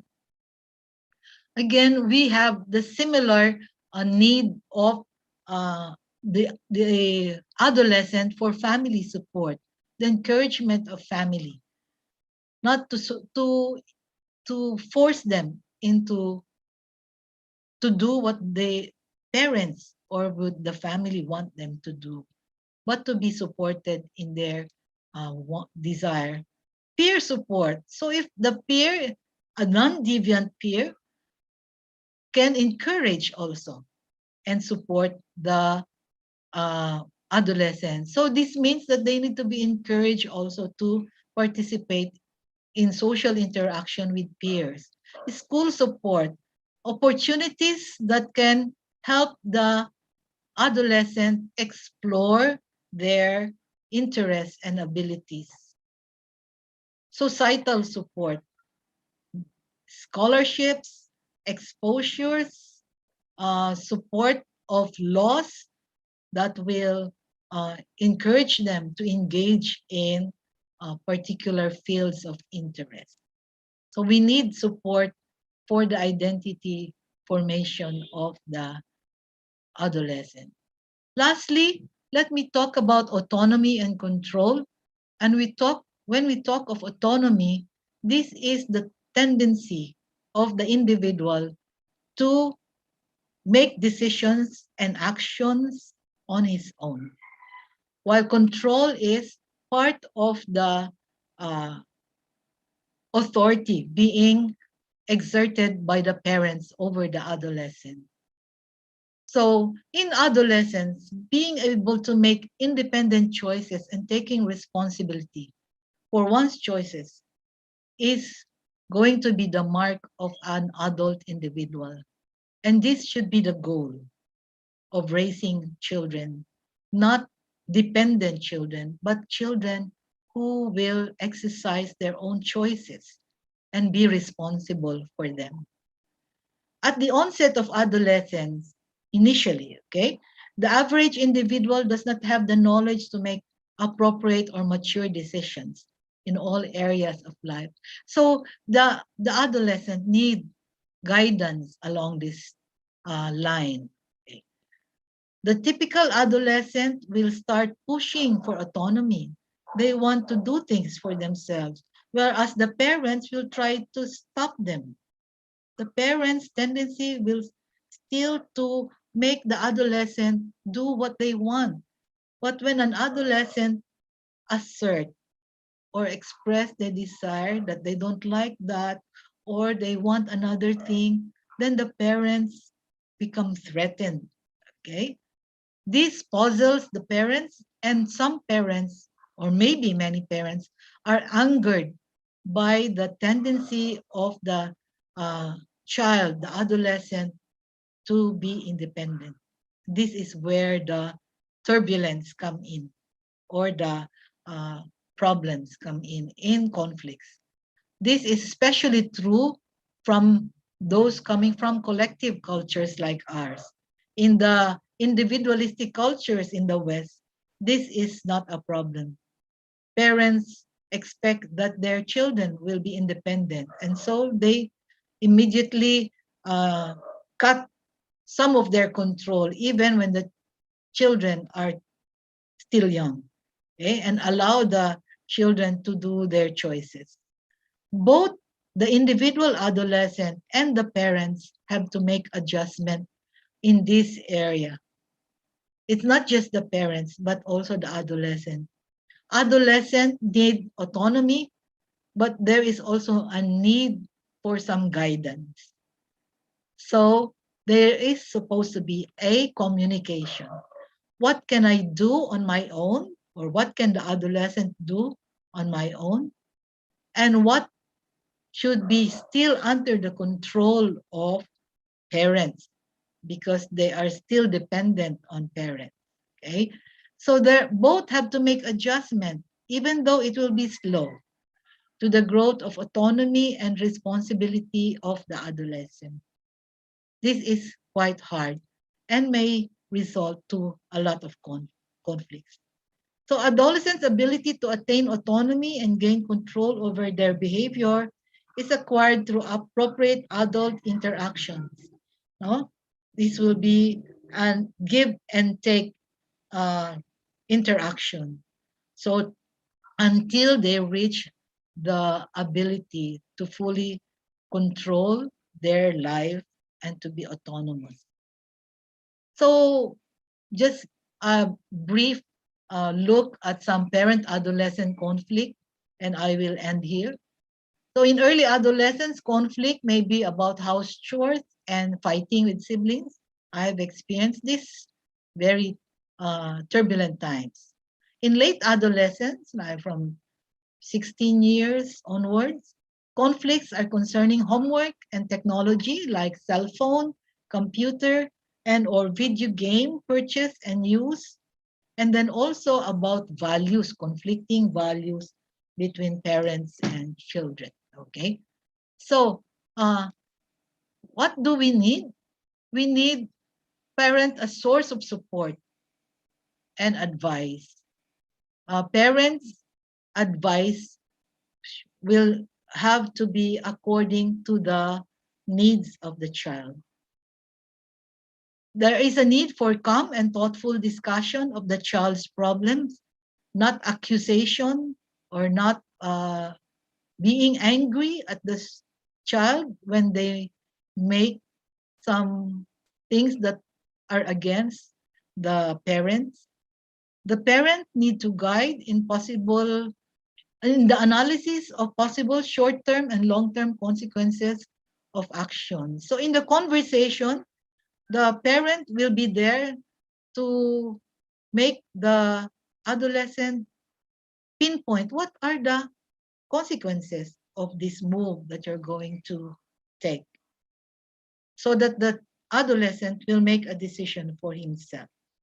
Communicate concern for the child and not the invasion of privacy. I don't know how you will take this, okay? Invasion of privacy. This is more an individualistic perspective. We in the collective culture do allow our parents to be involved in our life, but some adolescents do not like too much involvement. So we need to communicate concern that we are just after the good, but then we need to also not be imposing upon the children. There are situations that professional help would be needed. Okay, I have I have clients from parents who refer their children to me when they see that the problems with their children are no longer uh, controllable or they cannot handle it anymore. So if there is a need for professional help, we should find counselors, psychiatrists, and psychologists that will help us in the conflict. Overall, adolescence is a tough time for parent and child alike. It is a time in between childhood and maturity. between parental protection and personal responsibility, between life stage managed by grown-ups and life privately held. So we are not saying that it's not easy. And so we need to, more research need to be given into this stage of life, but also more attention to provide intervention for adolescents who may be experiencing problems in this area. Thank you for listening and bearing with me for so long. Thank you. Thank you, students, and thank you, Miss Dwi. So I think I am open to some questions as the time allows us to have. Okay, thank you, Dr. Fei. It's a very interesting topic about developmental in teenager. There is a question from Mirza. She asked about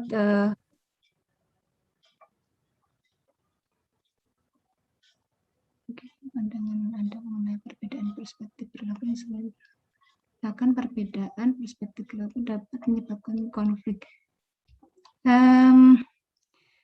What do you think about the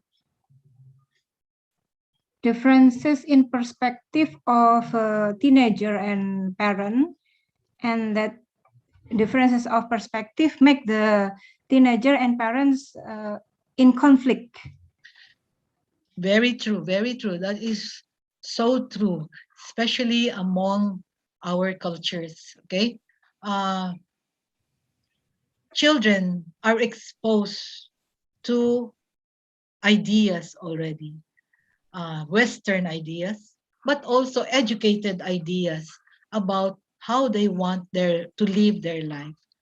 But parents are not many parents are exposed, and not many parents are open.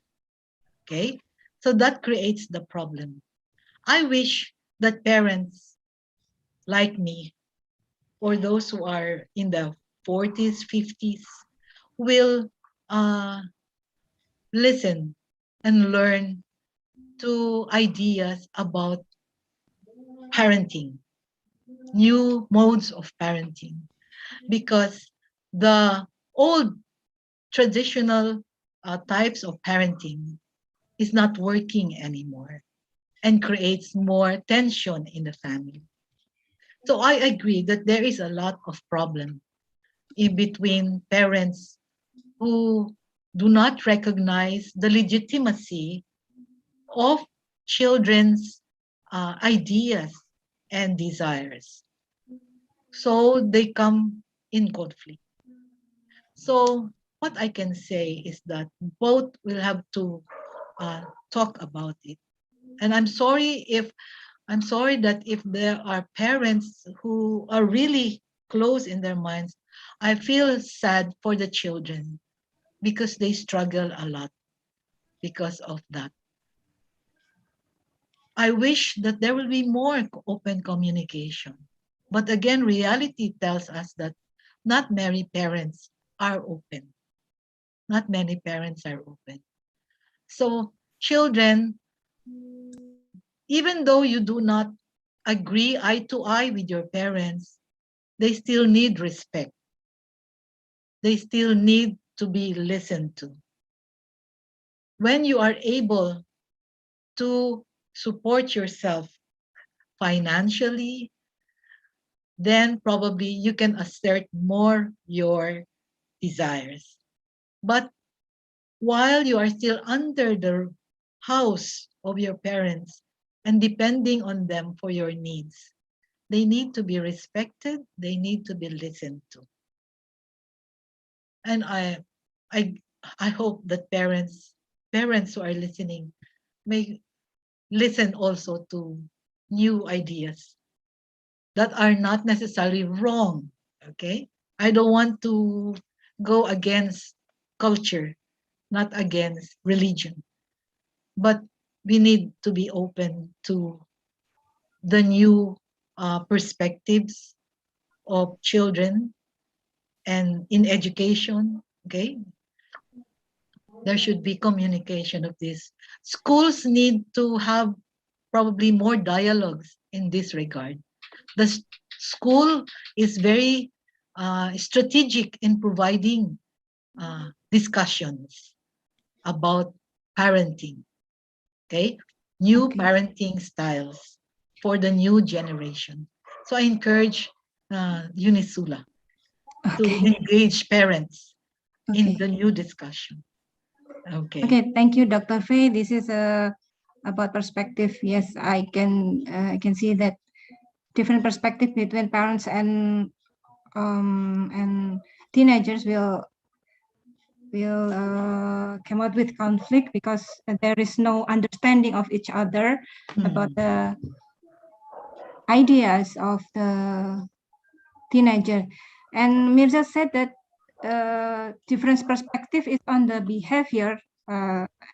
Can I translate it to Mirza, ma'am, Dr. Fay?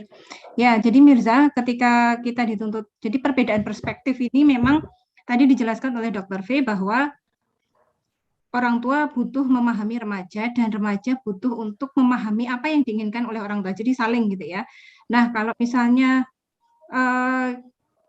Mirza nih berhadapan dengan orang tua, ketika diminta untuk depan, itu adalah suatu hal yang memang wajar. Kita butuh untuk merespek orang yang lebih tua. Kita butuh untuk merespek atau menghargai orang yang lebih tua, sedangkan orang yang lebih tua itu atau parent, orang tua ini mempelajari lebih banyak lagi mengenai parenting. Anak muda saat ini seperti apa sih, gitu ya. Nah, sebenarnya ini bukan suatu tuntutan, tetapi memang apa ya, selayaknya atau sesuatu yang pantas untuk dilakukan. Kalau di budaya kita masih seperti itu, dan memang itu kalau di adab kita di dalam Islam memang seperti itu. Ya, kalau senioritas atau bagaimana, ya memang itu lebih tua, lebih berpengalaman. We need to, kita butuh untuk memiliki adab terhadap orang yang lebih tua, meskipun kita nggak suka dengan apa yang diinginkan oleh orang tua. Apakah menjawab pertanyaanmu, Mirza? Oke, Dr. Faye, yes. There is other questions. Do you still have time to answer it? I can still have time. Yes. Okay, this is from Anggita. She read that from class A. Okay, he asked whether strict parents in strict parenting is good for teenager. Well, I came from a strict parents, yes, and I can appreciate what they have taught me, especially my father, because my father was really strict. He limited my movements. From school, I have to immediately go to house, okay? And I'm not allowed to go out of the house to play with other children. Sometimes he does, but most of the time he does not. Now, looking back at my upbringing from a strict parenting, I could appreciate what I have learned from my parents. I learned self-regulation and self-control. I learned behavior that are appropriate. But on the other hand, this has also created some tension inside me because I was not able to speak my mind to them. So because when we try to answer, they punish us. They scold us when I tried to answer back. Although my answer is not necessarily disrespectful, but my parents did not like being answered to. Okay, so I saw in my life that I have been affected negatively, that I have developed some incongruences, like what the humanistic have said, that I want to say this, but I cannot. No, so I found myself before that I would cry in the comfort room, in the bathroom with towels over me so that they will not hear I'm crying. See? So these are incongruences that I have learned and had created some personality, let's say, defects on me when I grew up.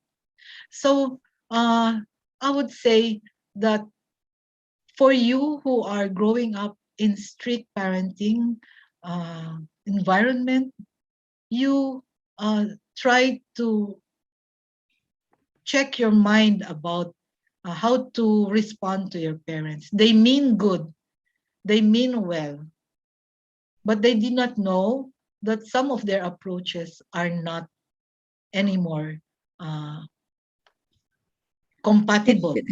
Yeah, they cannot compatible anymore.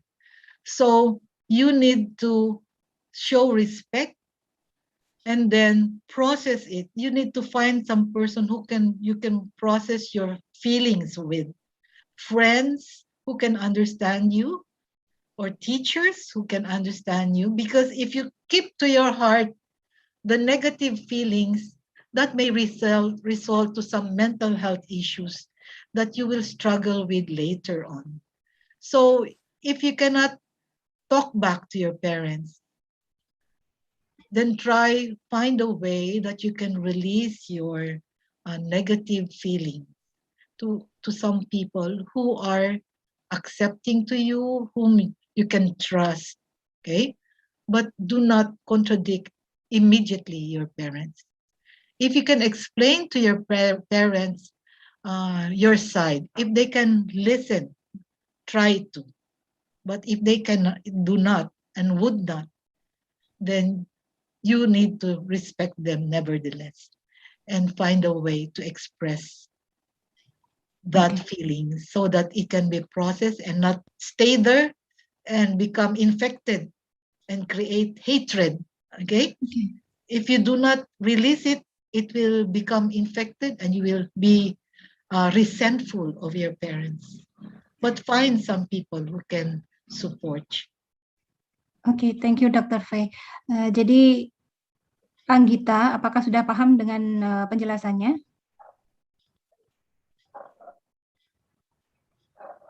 Baik, jadi setiap strict parents itu pasti akan memberikan konsekuensi di kemudian hari. Jadi memang manut ya, anak jadi penurut, tetapi ada kondisi-kondisi tertentu yang menjadi penghambat. Misalnya dalam hal ini kita jadi lebih tegang, kita jadi nggak terbuka sama orang, kita nggak mudah percaya sama orang, itu seperti itu. Jadi apakah bagus ya ketika kalian menghadapi masalah dengan orang tua yang kaku ya, orang tua yang strict, orang tua yang otoriter, maka carilah jalan, jangan langsung mengkontradiksi orang tua, tetapi carilah penyelesaian atau katarsis gitu ya kepada orang lain yang membuat tegangan itu menjadi berkurang. Seperti itu Anggita ya. Dr. Faye, there is one last question. Is yes, that okay? One last question. Yes. This is very interesting topic. Devanda asked about what if self-injury will be cured with loving ourselves, and how effective that method? Self-love. How effective in what? Okay. Effective for what? Efektif untuk apa, Devanda? Efektif apakah ketika kita when we love ourselves, it will cure self-injury? Maybe that's the paraphrase of the question. When we love ourselves, is that what you mean? Will be effective to cure the self-injury. Effective to cure the self-injury.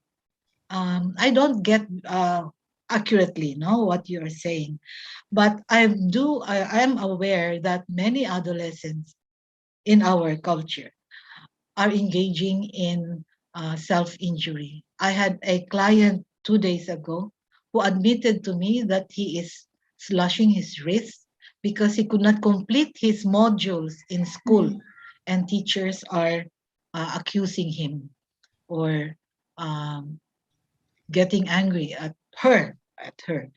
So I asked them, why are you doing self-injury? Does that solve the problem? The problem of not being able to do your homework, submit your homework. And she said, no, it does not solve.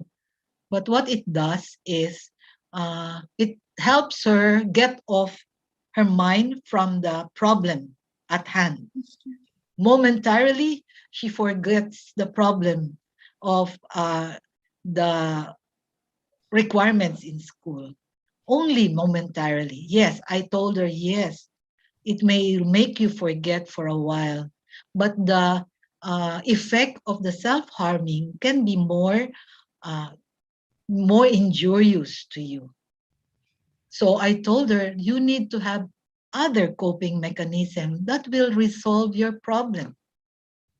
What can you do so that you can solve your problem?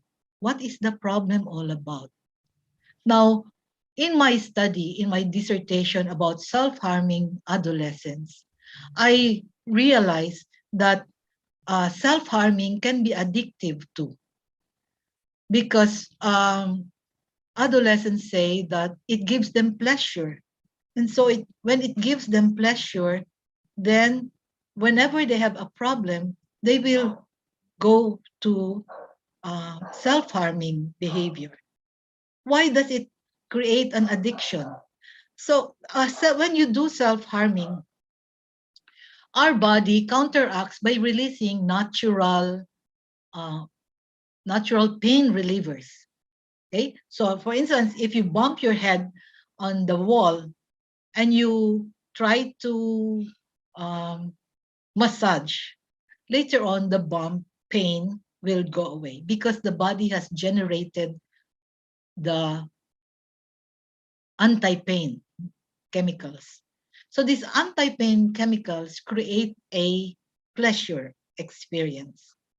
So young people, adolescents at that, who are very prone to emotion reflexes, would like the effect of self-harming. But then again, I have to make clear to my clients that the self-harming is not good for them.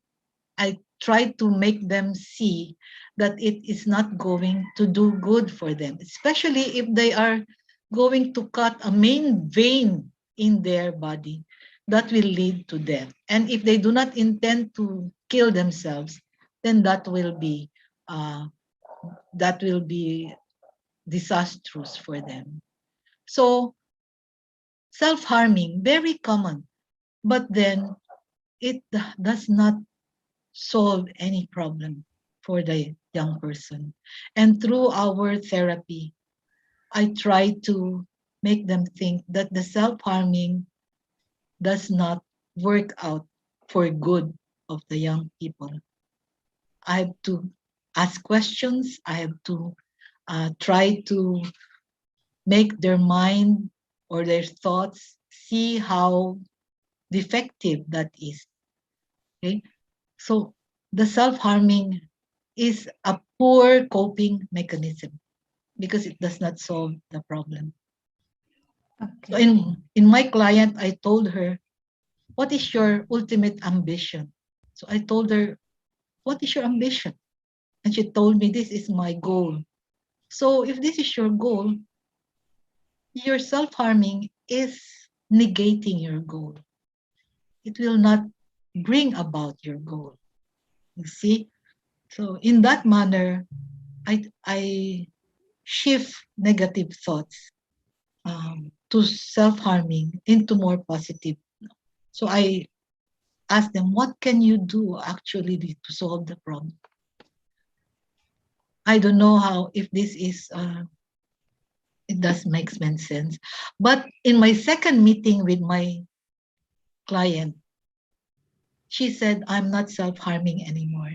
I'm very glad. Okay, that's a Yeah. good outcome, right? Yeah. The So, second session. okay, Dr. Faye, I'm sorry to interrupt you. Yes, yes, yes. So there is a mechanism that should be learned from the situation. Maybe we need to get help if Yes, we get have help. if any one of you do self harm. Jadi ketika kalian ada atau teman kalian menyakiti diri itu tidak sekedar mencintai diri sendiri, tetapi kita harus menemukan coping yang tepat. kita cari root-nya, permasalahan akar permasalahannya apa, the root of the problem, what is the root of the problems, dan itu hanya bisa dilakukan dengan berbicara dengan ahlinya, jadi seeking for help, gitu ya. Jadi silakan kalian mendatangi psikolog atau menyarankan ketika kalian lihat orang-orang yang menyakiti diri sendiri, dekati, kemudian identifikasi, dan bawalah ke psikolog, karena itu ketika dia menyakiti diri dan kemudian menjadi adiksi, itu lama-lama akan menuju ke suicidal time, gitu ya. It will cause a suicidal attempt, right, if we do the self injury. Jadi mencintai diri itu iya, tetapi kita butuh coping yang efektif. Jadi yang efektif itu copingnya ya.